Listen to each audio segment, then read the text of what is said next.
Bienvenido a un nuevo contenido de Uninorte Co. No olvides suscribirte a nuestro canal.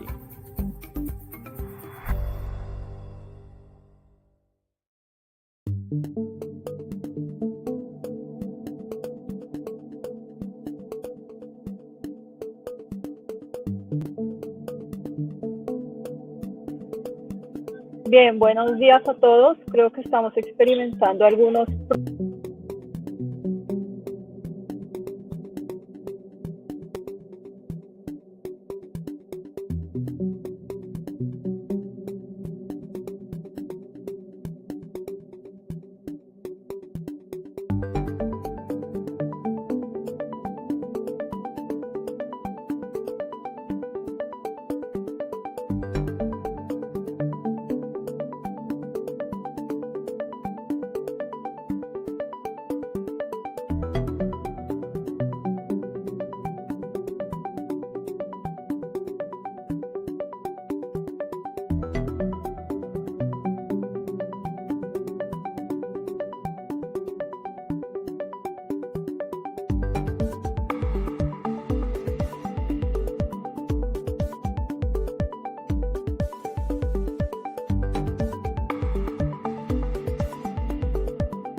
Bien, buenos días. Les agradezco a todos la conexión en el día de hoy. La siguiente charla que tenemos en el marco de la celebración del Día de las Matemáticas está a cargo del profesor José Alejandro López Rentería. Él es profesor de la Facultad de Ingeniería Química de la Universidad Autónoma de Yucatán, licenciado en Enseñanza de las Matemáticas, también tiene una maestría en Innovación Educativa y él nos va a contar un poco el rol que tenemos hoy en día de profesor de matemáticas a creador de contenido educativo. Yo creo que todos los que somos profesores y docentes hemos pasado por esta transición en la pandemia y se va a centrar su charla y el conversatorio que tendremos posterior en cómo las diferentes redes actuales las podemos usar como herramientas para modelar la resolución de problemas matemáticos. La idea es que él nos va a dar una pequeña charla, una introducción desde su punto de vista como licenciado justo en enseñanza de las matemáticas, cómo podemos, qué herramientas tenemos. Al final de esta pequeña charla vamos a poder responder algunas preguntas, entonces les agradezco a los que están conectados. Cualquier duda que tengan, escríbanla en el chat y al final elegiremos algunas para hacerle al conferencista. Bien, te cedo la palabra, José. Muchas gracias por la invitación y por la bienvenida. Muy buenos días a todos. Agradezco enormemente a la Universidad del Norte de Colombia por esta invitación a platicar el día de hoy con ustedes. Y bueno, pues a todos nuestros amigos que nos siguen desde Colombia, desde México, el país de donde soy originario, y de otros países de habla hispana, bueno, pues espero que se encuentren muy bien.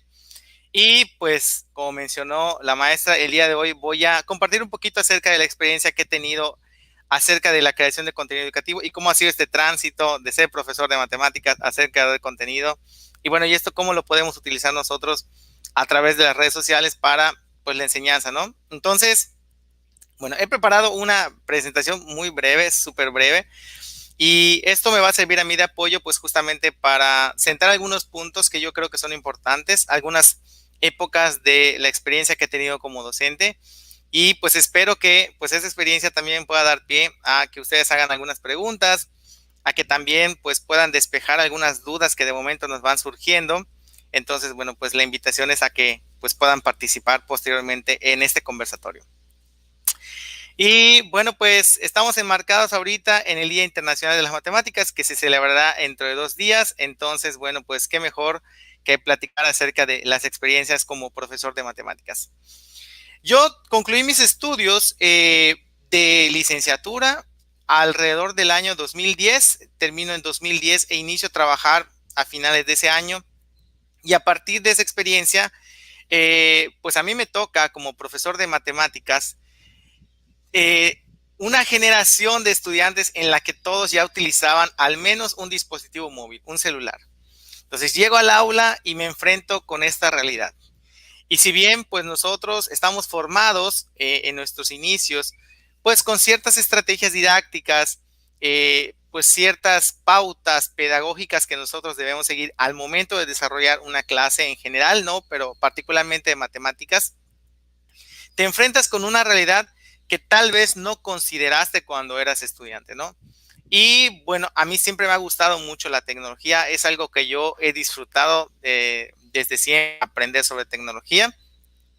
Entonces, me doy cuenta de la realidad que viven los estudiantes y pues en ese momento, estamos hablando a 2011, pues no se contaban con las herramientas con las que contamos hoy en día, pues para poder llegar a los estudiantes en una forma que no sea a través del aula. Es decir, pues normalmente nosotros teníamos las sesiones, obviamente se hacían muchas actividades dinámicas con el fin de que los estudiantes aprendieran y de que desarrollaran sus conocimientos, pero hacía falta algo.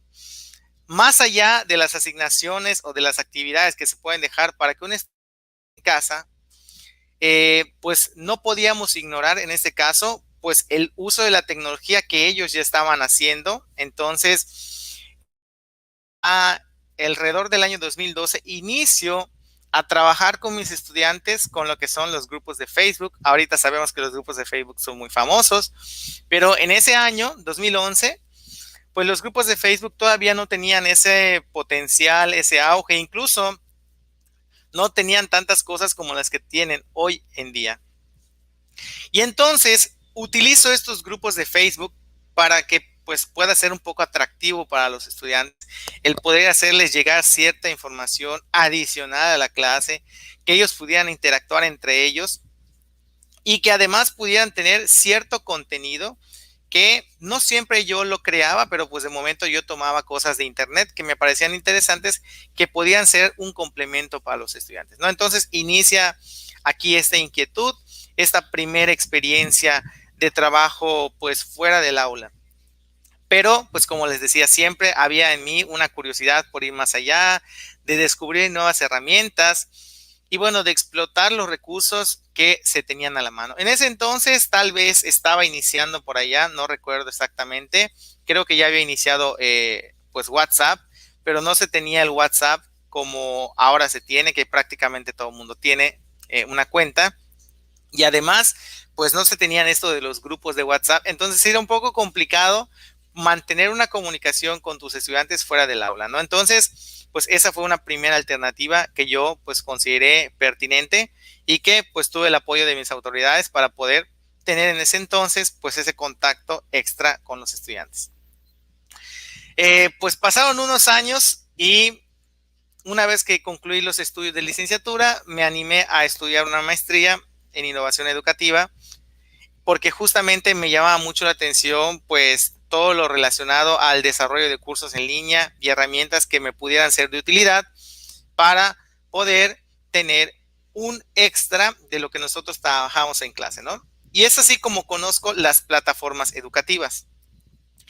Las plataformas educativas, pues si bien yo había conocido algunas como estudiante universitario, no las había utilizado como pues en ese momento, durante esos años de estudio de maestría, pues aprendí a explotar ese recurso, ¿no? Entonces, para mí se abrió el mundo. En ese momento, pues yo creí que podía utilizarse de muchas formas. Yo le vi mucho potencial a lo que eran las plataformas educativas, pero desafortunadamente, pues en las escuelas en las que yo laboraba en ese entonces, no se tenía propiamente una plataforma institucional, por lo que empecé a experimentar pues con algunas plataformas que se encontraban en ese entonces de forma gratuita y que pues los estudiantes podían tener acceso sin ningún problema. Una de ellas, recuerdo que pues la utilicé mucho en ese entonces, era la plataforma Edmodo.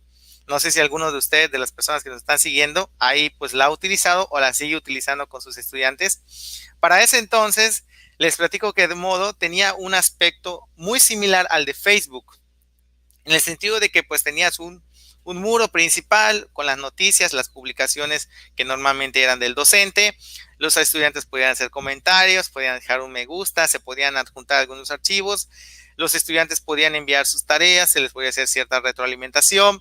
Estaba muy, muy interesante, era una plataforma gratuita y bueno, pues en un primer momento esa fue mi primera experiencia. También la plataforma Moodle en algunas versiones que eran gratuitas y que se pueden utilizar, las empecé a implementar, pero hasta que tuve mi primera experiencia como profesor de universidad. Entonces, las plataformas educativas ya me permitieron ir un poquito más allá de lo que hacía normalmente con los grupos de Facebook. Por lo tanto, pues abandoné un poco esa parte de las redes sociales porque propiamente lo que yo necesitaba era pues trabajar de cerca con los estudiantes en línea.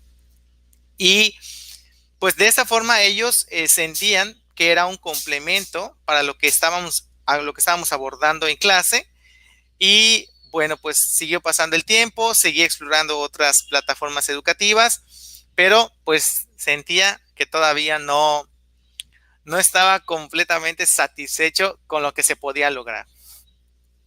Fue entonces que alrededor del año 2014 empiezo a implementar el uso de la tecnología educativa con mayor fuerza en el aula.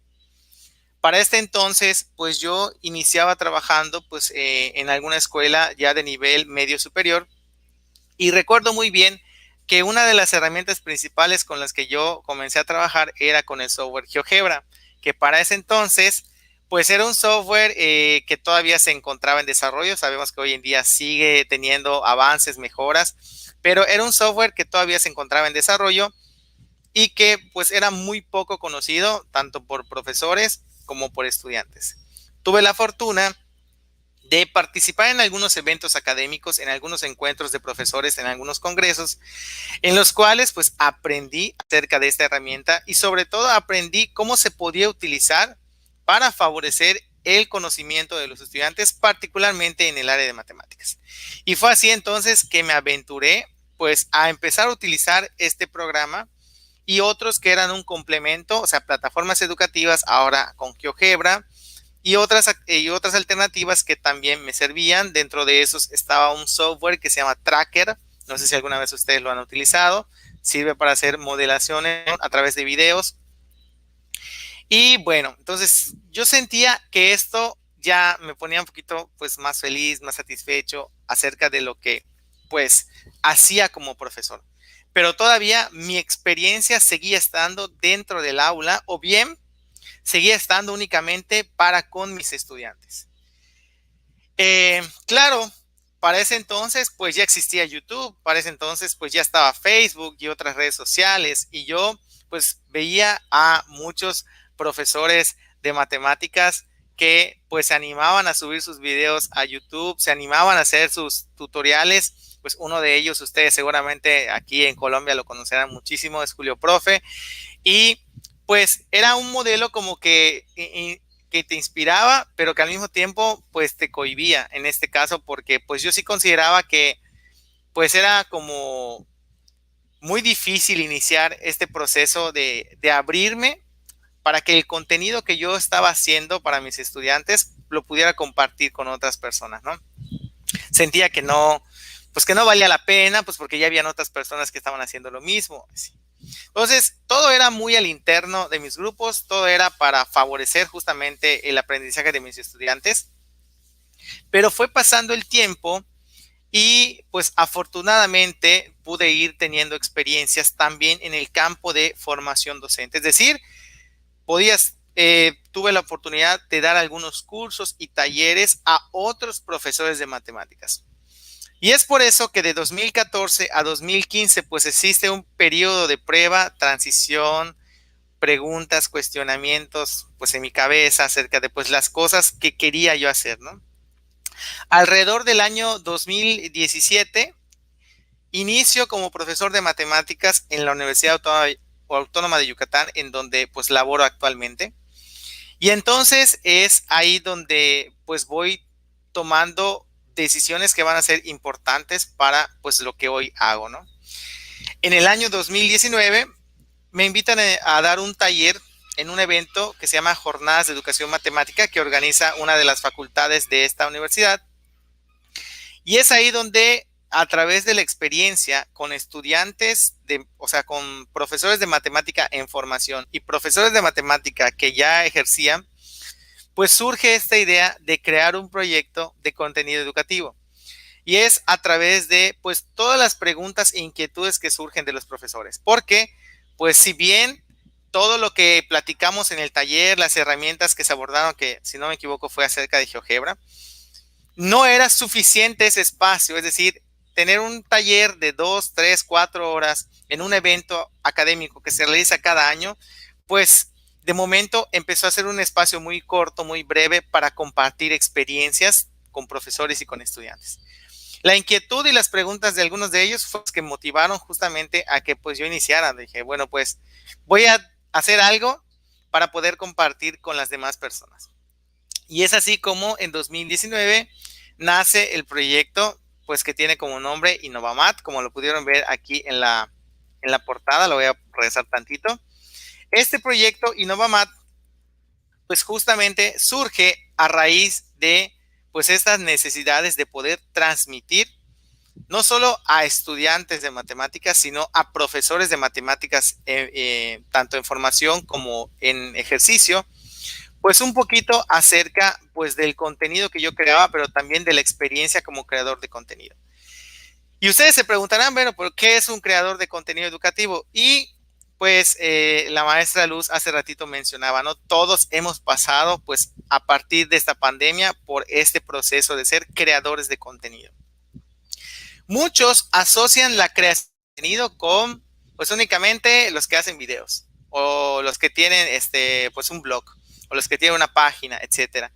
Y un creador de contenido hoy en día, pues, tiene una gama muy amplia para poder desarrollar justamente productos. Pueden ser visuales, pueden ser audiovisuales, pueden ser únicamente escritos, pueden ser auditivos, para poder compartir cierto conocimiento especializado con el resto de las personas. Y esta tarea, pues, ha sido desarrollada, pues no es algo nuevo. El desarrollo de contenido educativo, pues, ha sido desarrollado desde hace muchos años por los divulgadores de contenido. Ustedes conocerán tal vez algunos de los exponentes más grandes que ha tenido la creación de contenido, pero para difundir en masas, como es Bigman. No sé si ustedes ubican a Bigman. Y es una persona en la cual igual yo considero una inspiración por la forma en la que él transmitía todo esto a través de la televisión, a través de las pantallas de nuestra televisión. Entonces, un creador de contenido no está limitado a un área en específico de conocimiento, ni tampoco al tipo de contenido que puede realizar. Entonces, ya quitando estos miedos que estaban anteriormente acerca de si vale la pena, si no vale la pena, pues qué tal si la gente no le gusta o la gente no lo ve. Romper con esas barreras del miedo y romper con esas barreras que pues hacen a uno pensar que pues ¿para qué lo vamos a hacer si ya hay otras personas que hacen muchas veces lo que nosotros queremos o tenemos en mente? Pues se pudo romper gracias a pues esta experiencia con profesores y estudiantes que me decían, no, oye, ¿por qué no nos compartes? ¿No tienes por allá un canal, unos videos que podamos ver? Y entonces es así como surge pues esta necesidad y sobre todo pues lograr romper con ese miedo. A partir de ese año, o sea, a partir de 2019, pues empieza esta aventura que es la de creación de contenido.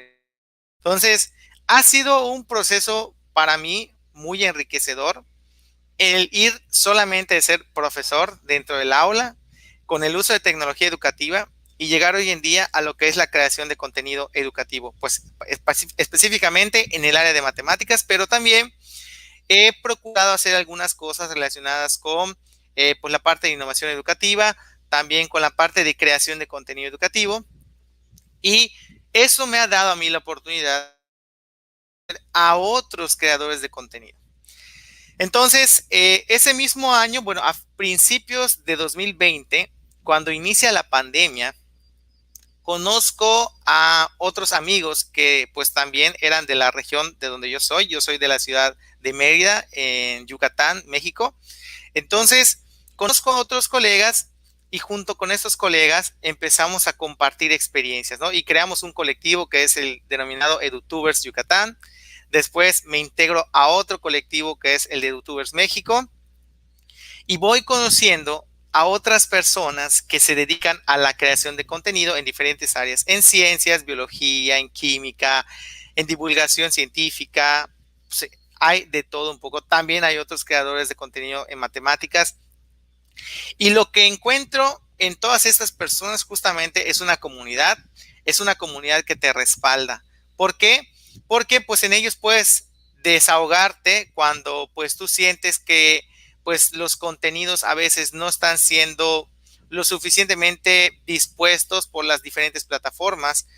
Hoy en día existen muchos problemas relacionados con lo que las plataformas educativas promueven más en sus canales, ¿no? Entonces, los divulgadores científicos, los que creamos contenido educativo, muchas veces sí tenemos que batallar con que, oye, lo que yo estoy creando es un contenido de calidad y esperamos que pueda llegar a más personas, no por la situación de fama, no por la situación de intereses monetarios, sino porque cuando uno crea contenido educativo, sobre todo cuando uno es profesor y lo hace para que otras personas puedan acceder a ese conocimiento, uno siente la satisfacción de poder llegar a más personas. Y pues sí, compartimos esas experiencias, vamos aprendiendo entre nosotros mismos, de modo que pues se crean ese tipo de comunidades. Y ¿qué les podría yo decir a partir de esta etapa? ¿Qué es lo que he aprendido y cómo he, pues, un poco ido adquiriendo la experiencia? Inicié pensando en que pues solamente iba a hacer videos de YouTube y que iba a subir algunos tutoriales. Esa fue como que mi idea inicial.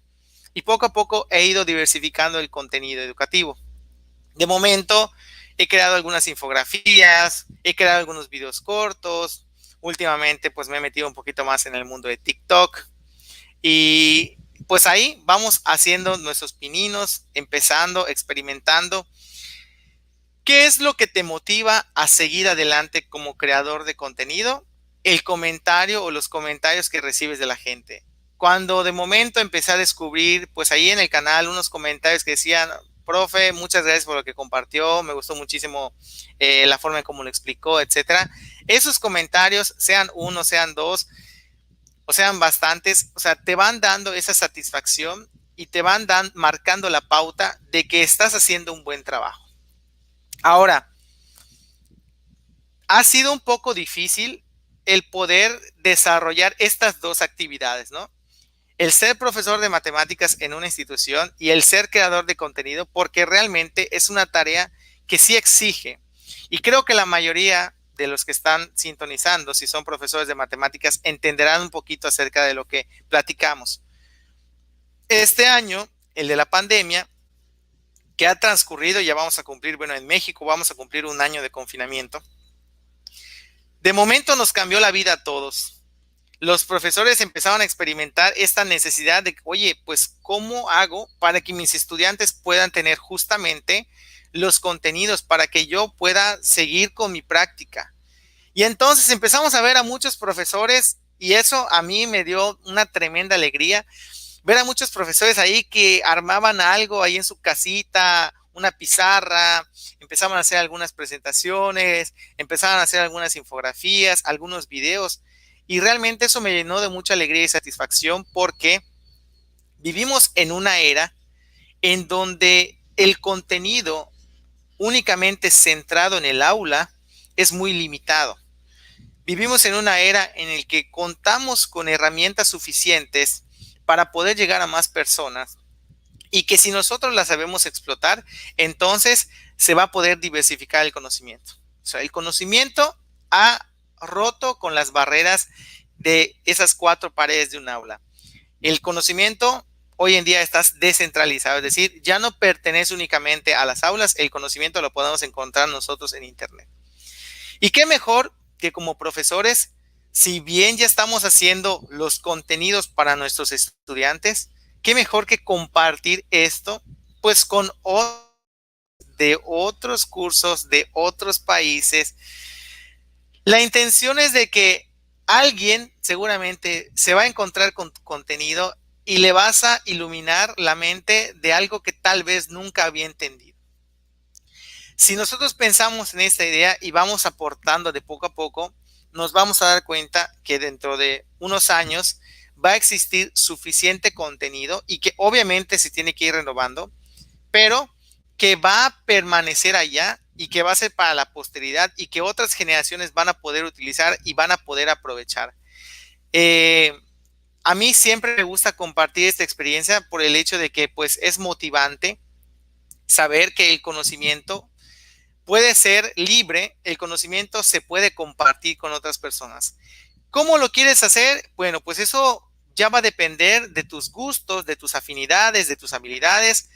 Hay quienes prefieren más la parte audiovisual, hay quienes prefieren más la parte únicamente escrita, hay quienes prefieren más la parte visual a través de una infografía, un póster. A propósito de los pósters que estábamos viendo al inicio de esta transmisión, que a mí me parecieron espectaculares. Felicito mucho a los estudiantes que desarrollaron estos pósters porque justamente eso es creación de contenido.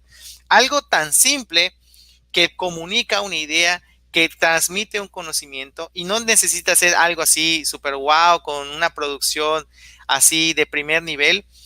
Créanme que cuando yo inicié pues a crear algunos contenidos, pues todo lo he hecho siempre de forma casera, es decir, una camarita, una computadora, pues no tengo un estudio como tal, no uso pantallas verdes todavía y así. Entonces, pues ha sido realmente una grata experiencia para mí.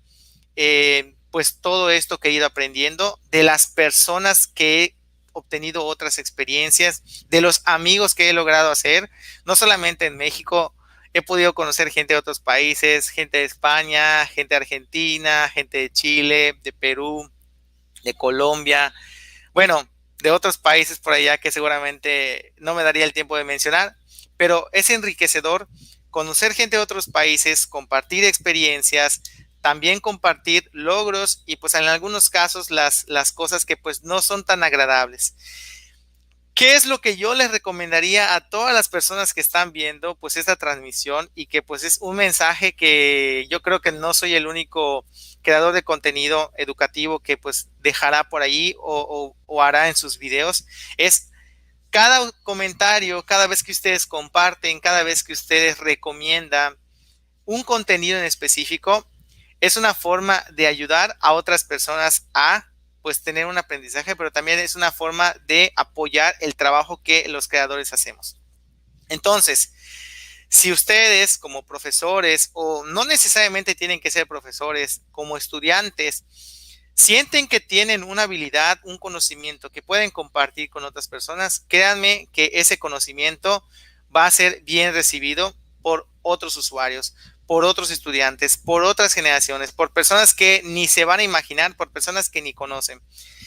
¿Qué es lo único que tienen que hacer? Justo es romper esa barrera, romper ese miedo, el poder quitarnos esas inseguridades de que, oye, ¿será que lo que estoy haciendo realmente puede servirle a otra persona? ¿Será que esto que estoy haciendo realmente sí es para aprender o no le va a servir a todos? ¿O qué tal si solo le sirve a mis estudiantes?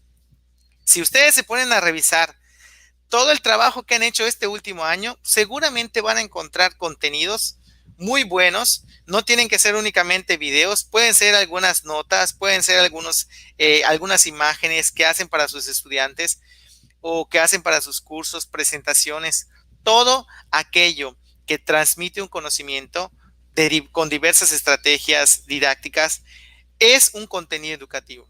La manera en cómo nosotros lo difundimos, pues ahí va cambiando. Hay quien prefiere hacerlo pues a través de ciertas redes sociales. Y hablando de las redes sociales, bueno, pues sí ha sido también pues toda una aventura, experiencia, conocer cómo funciona cada una de estas redes sociales. Les decía en un primer momento, ¿no? Pues muchas veces los creadores nos frustramos porque pues existen plataformas que sí te limitan mucho, ¿no? Pues es que se ha escuchado últimamente que YouTube no favorece mucho a los creadores de contenido educativo porque prefiere, no sé, que la gente vea más videos acerca de música, acerca de programas que hacen únicamente bromas y ese tipo de cosas que, bueno, uno como creador dice, deberían existir igualdad de condiciones para todos, de modo que los contenidos se puedan ver por igual. Y por eso les decimos, cada vez que ustedes comparten, recomiendan, eso nos ayuda a difundir, a que otras personas conozcan el trabajo que se está haciendo. Entonces, pues actualmente, pues trabajo en algunas redes sociales en las que he logrado aprender, en las que he logrado recibir también comentarios, retroalimentaciones acerca del trabajo que se está desarrollando.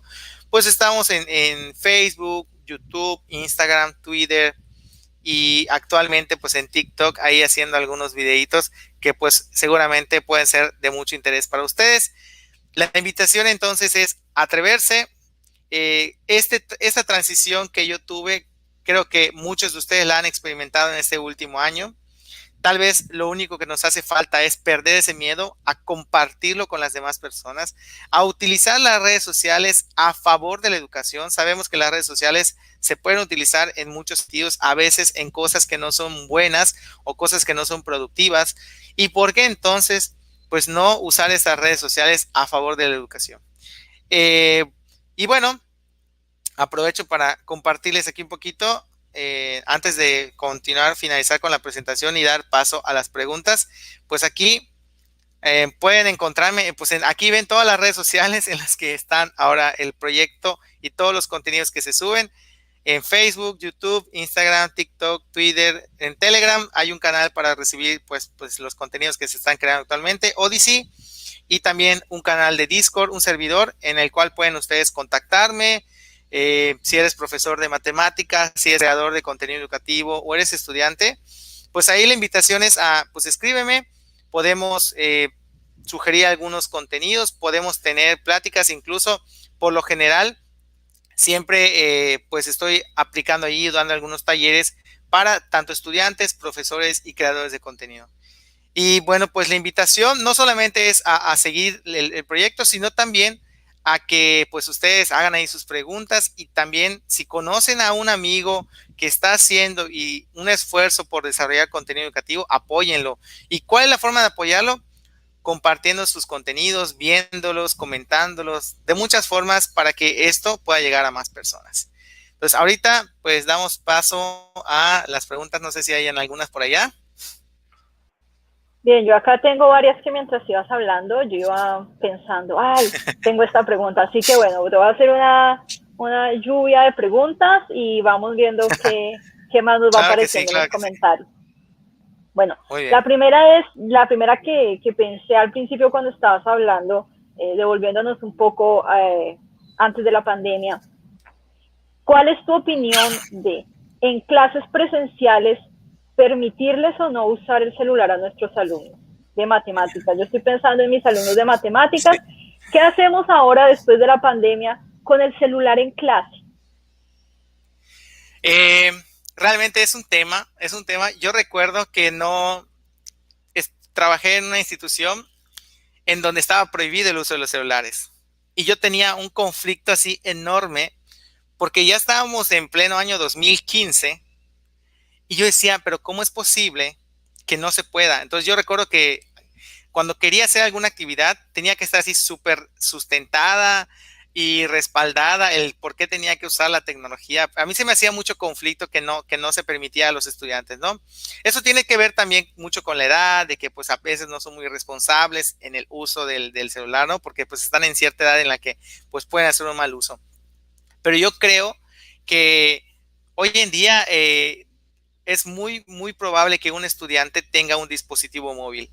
El cómo nosotros podemos ayudar a que el estudiante enfoque esa tecnología a su beneficio, yo creo que es algo que se debe promover más en el aula.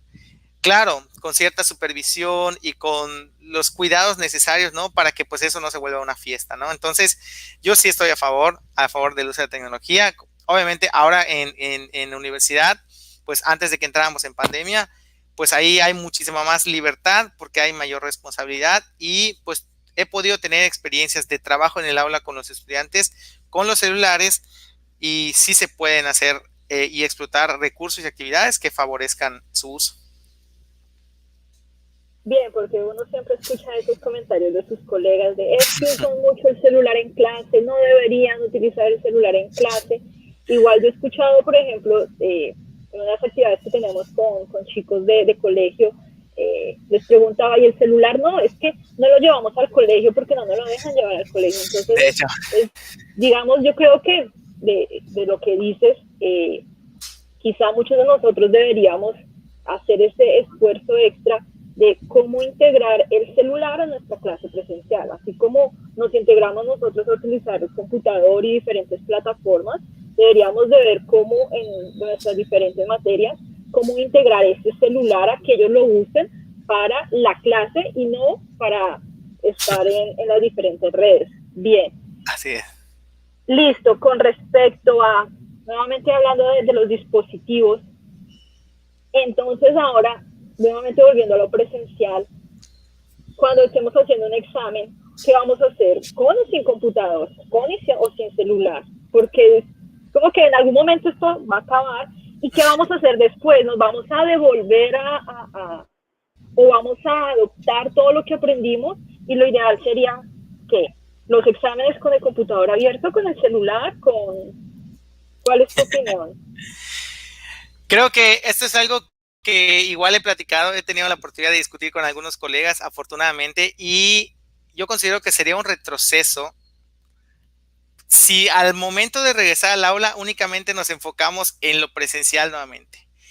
La pandemia creo que fue una oportunidad para que todos experimentemos los beneficios que tiene el uso de la tecnología y el uso de las actividades online con nuestros estudiantes. Desde que desde hace unos años yo soy así a favor de que no, la educación se debe también promover de manera mixta, ¿no? Actividades en línea, actividades para el aula. Y bueno, pues ahí andamos en ese tránsito de poder incorporar algunas prácticas en línea en la universidad cuando llega la pandemia, ¿no? Entonces ahí fue como que, bueno, ahora ya no es si quieres, ahora es tienes que tratar de implementar este tipo de actividades, ¿no? Creo que sería un retroceso en general para la educación que desecháramos todo aquello que hemos aprendido este año. Hay muchas cosas que se pueden explotar, hay muchas cosas que se pueden incorporar. Esas yo creo que puede ser una actividad muy buena para que el estudiante se vaya probando a sí mismo. Es decir, una actividad que tal vez pues el profesor tiene miedo de que el estudiante se copie. Bueno, pues hay muchas estrategias por allá para lograr hacer que las pruebas sean personalizadas o también que las pruebas, digamos, no vayan a afectar el puntaje o la calificación del estudiante, pero sí le permitan al estudiante ir conociéndose, es decir, cuánto yo he logrado avanzar en el aprendizaje de este curso, ¿no? Entonces, es para mí, yo visualizo una educación mixta, un modelo de educación mixta en el que se puedan incorporar actividades en línea y actividades presenciales y que esto, pues, sea de provecho para los estudiantes. Bien, digamos, aquí anoté, digamos, dentro de todo esto, que me parece muy interesante para nosotros como educadores y en general para nuestro público, es intentar salirnos entonces de ese círculo de confort, de animarnos a hacer algo diferente.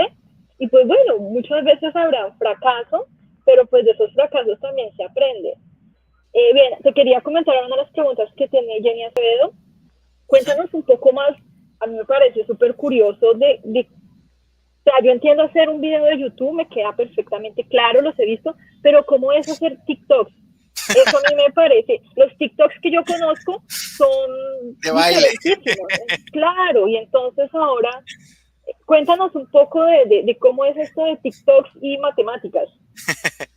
Bueno, pues realmente esta ha sido la última red social a la que, digamos, me he incorporado propiamente, pero yo sí veía obviamente a otras personas que ya tienen un tiempo haciendo TikToks educativos. Saludos a muchos de mis colegas ahí como Sensei Matt o el profe Luis o por allá Matsumi, que son así creadores de contenido que ya llevan un buen rato. Igual el profe Grajeda que hace sus TikToks excelentes. Pero entonces lo que yo he tratado de hacer es darle un enfoque un poquito diferente a solamente la parte esta matemática, ¿no? De que, bueno, te enseño a cómo resolver ciertos ejercicios. Entonces, es un poquito de sentarse a pensar, es un poquito de cómo puedes llegar y lo que he tenido que hacer es sentarme a estudiar el TikTok, es decir, ver uno tras otro y más o menos entenderle a cómo funciona la red social. Es lo que yo le decía, para poder crear contenido y hacer la divulgación a través de una red social, uno tiene que comprender cómo funcionan los algoritmos, cómo funciona, qué contenido es el que mejor pega para cierta red social, ¿no? En algunas redes sociales, videos no muy largos, en algunas redes sociales, imágenes, por ejemplo, Instagram tienen que ser mayormente imágenes o videos cortos. Entonces uno va conociendo. Entonces TikToks, pues sí me he tenido que sentar a pensar en ideas, como que planear un pequeño boceto y después hacer la grabación. No he bailado, no van a encontrar ninguno de esté bailando, pero sí han sido como que tratar de dar datos curiosos acerca de matemáticas, algunos mini tutoriales acerca de GeoGebra móvil. Y bueno, pues ahí van surgiendo las ideas y todas las que tengan ustedes son totalmente bienvenidas. Pues ahí seguramente van a poder encontrar el contenido si me siguen. Bien, quiero pasar a la pregunta del profe Rafael Escudero. Él te pregunta si conoces algo sobre el método de instrucción por pares con apoyo de la tecnología, por ejemplo, con clickers y celulares. Pues propiamente así como el método de instrucción por pares, no, o sea, desconozco acerca de ello, pero algo que sí he podido experimentar justamente es este trabajo entre estudiantes.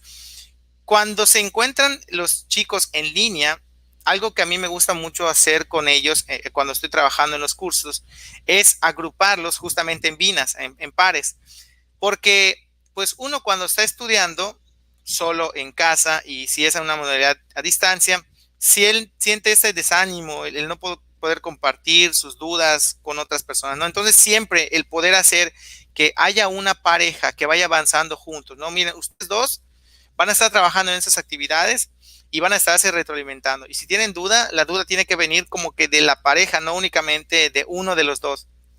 Entonces, es como que asignarles a su pareja de baile a alguien desde el inicio del curso y con él vas a ir trabajando. Eso a mí me ha permitido pues que los estudiantes no se sientan solos a lo largo del curso, se sientan como que están haciendo compañía con alguien, intercambian ideas, debaten, y en clase se nota cuando pues le preguntas a uno y normalmente los dos pueden reforzar esta idea. No es como que cada quien haga su parte, sino que la intención es de que se logre integrar. No sé si esto tiene mucho que ver con lo que pregunta el profesor.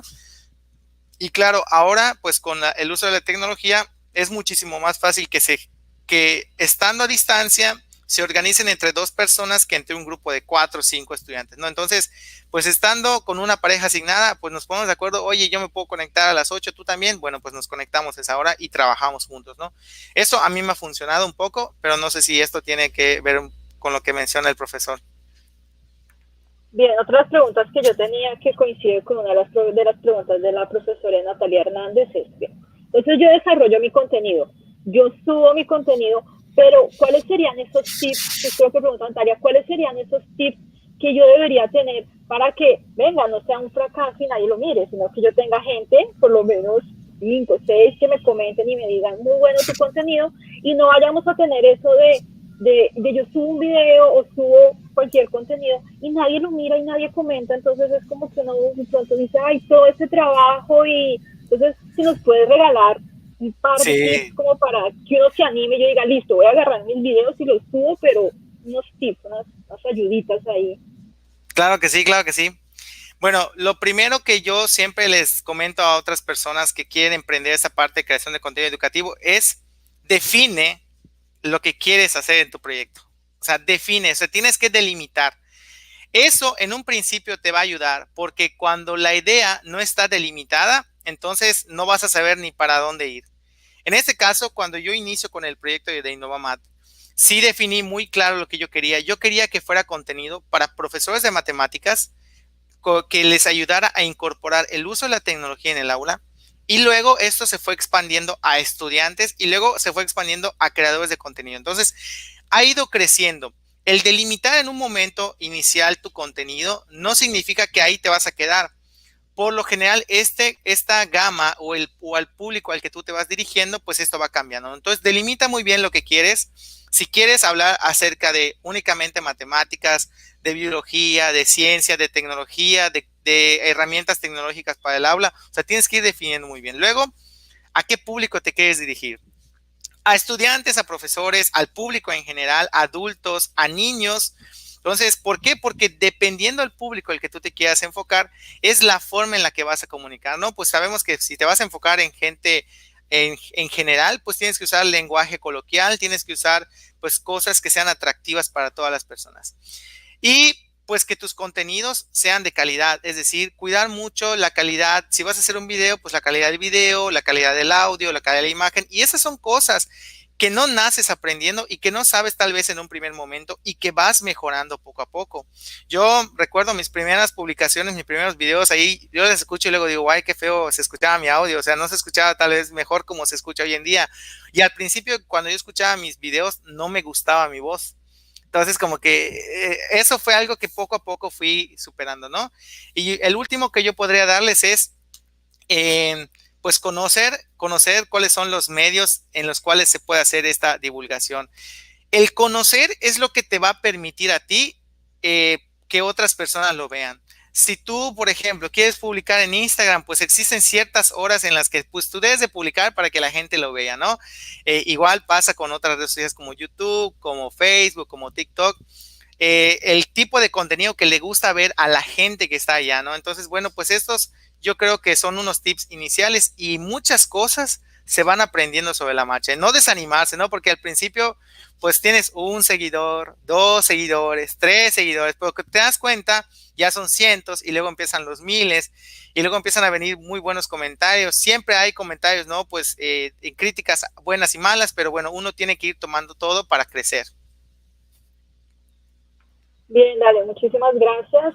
Entonces, digamos, ahora siguiendo por esa línea, la pregunta que nos hace ahora la profesora Judith Arteta es, si bien estamos consiguiendo atraer alumnos o atraer, en este caso digamos pensemos en alumnos, atraer alumnos a que vean nuestro contenido, ¿cómo hago ahora? ¿Cuál sería el paso para lograr que esos estudiantes sean competentes más que informados y entusiasmados? ¿Cómo logro, digamos, esa competencia de...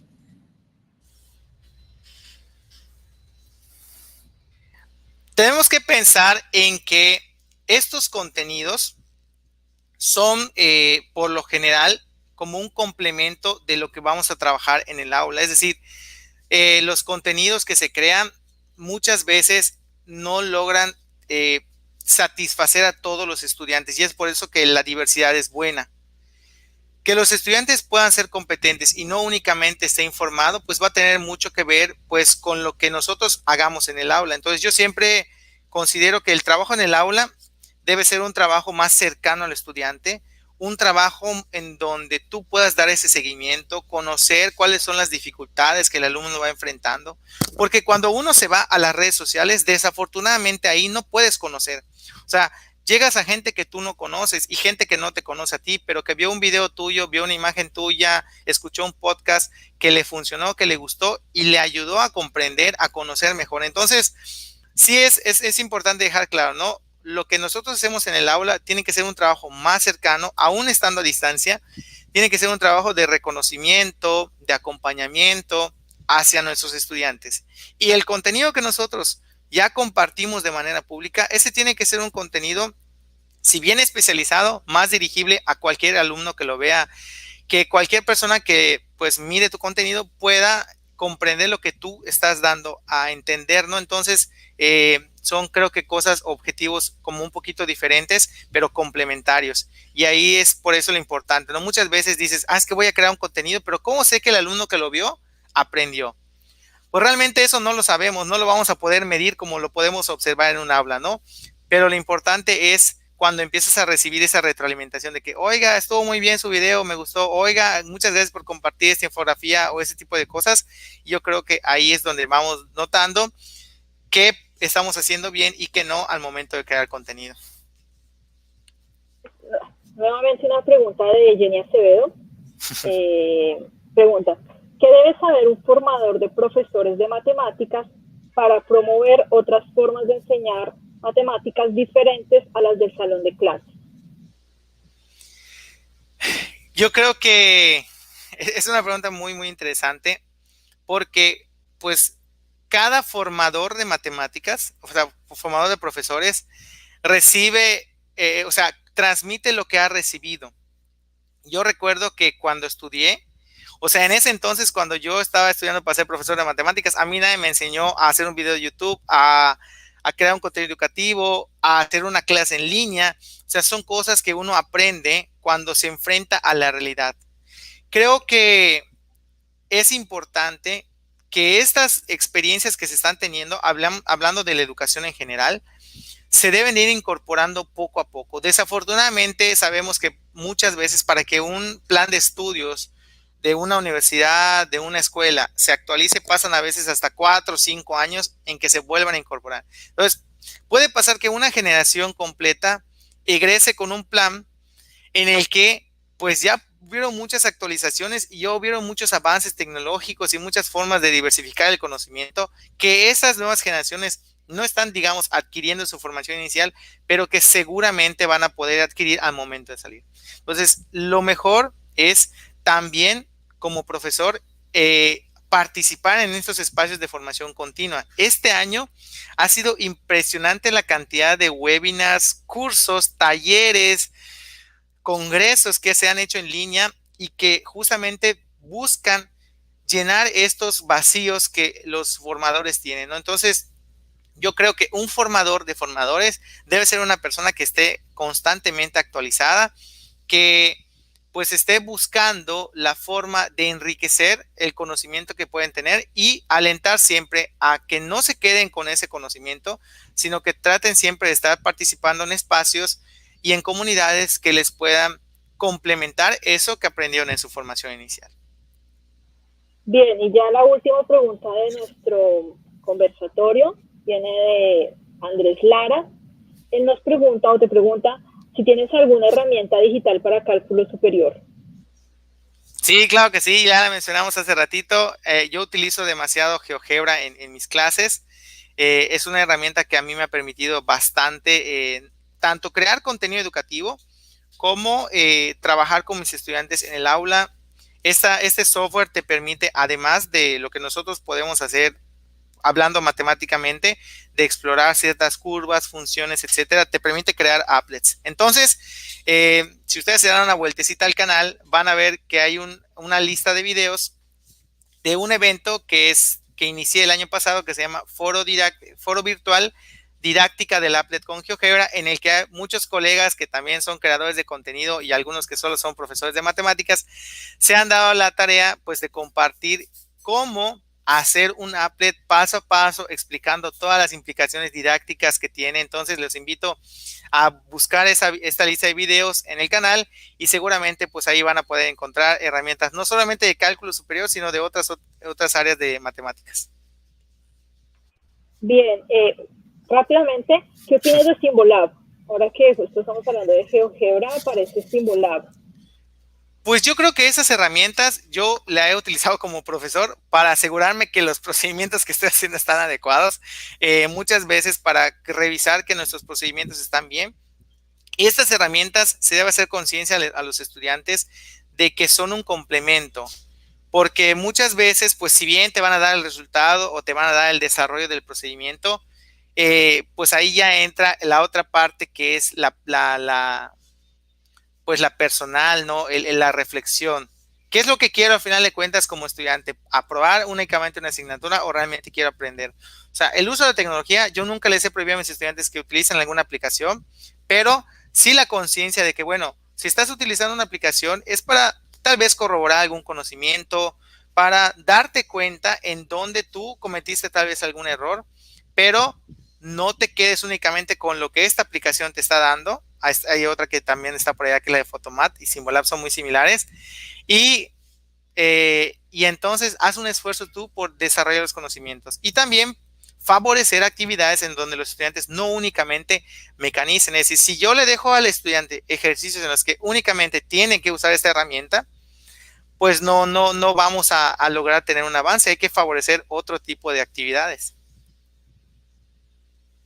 Bien, bueno, entonces ya estamos justo en el tiempo. Le agradezco a la audiencia por estar esta hora con nosotros. Le agradezco inmensamente a José Alejandro por participar en el día de hoy en la celebración del Día Internacional de las Matemáticas aquí en nuestra universidad. Y espero poder verte más seguido por aquí, por nuestros canales y nuestras actividades. Muchas gracias. Al contrario, un gusto y pues estoy encantado de haber estado aquí con ustedes. Saludos a todos.